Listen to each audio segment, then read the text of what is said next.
Carbon monoxide വാഹനങ്ങളിൽ നിന്ന് കൂടിയാണ്. ക്ലോറോഫ്ലോറോ കാർബൺ റെഫ്രിജറേറ്റേഴ്സ് അല്ലെങ്കിൽ ഫ്രിഡ്ജിലൊക്കെ വരുന്നതാണ് ഈ chlorofluorocarbon. Carbon dioxide ഈ ഫാക്ടറിയിൽ നിന്നാണ്. ഈ ഫാക്ടറിയിൽ അടുത്ത് ഉള്ള വനങ്ങൾ, അടുത്തുള്ള വീടുകളൊക്കെ ബാധിക്കുന്നതാണ് ഈ വരുന്ന പുക. ഈ പുക കാരണം ആരോഗ്യ പ്രശ്നങ്ങളൊക്കെ ഉണ്ടാകും. ഇതിനു വേണ്ടി ഒരു പരിഹാരം കൂടിയാണ് ഞങ്ങൾ ഇവിടെ പരിചയപ്പെടുന്നത്.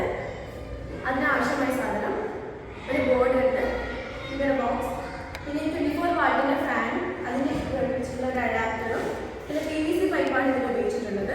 4 എൽബോ ഉണ്ട്, ഫൈബർ ടിന്നാണ് ഇതിൽ 2 ഹോൾസ് ആക്കിയിട്ട് കാർബൺ വുഡ് വെച്ചിട്ടുണ്ട്. ഈ കാർബൺ വുഡാണ് മെയിൻ സാധനം, കാർബൺ അബ്സോർബർ.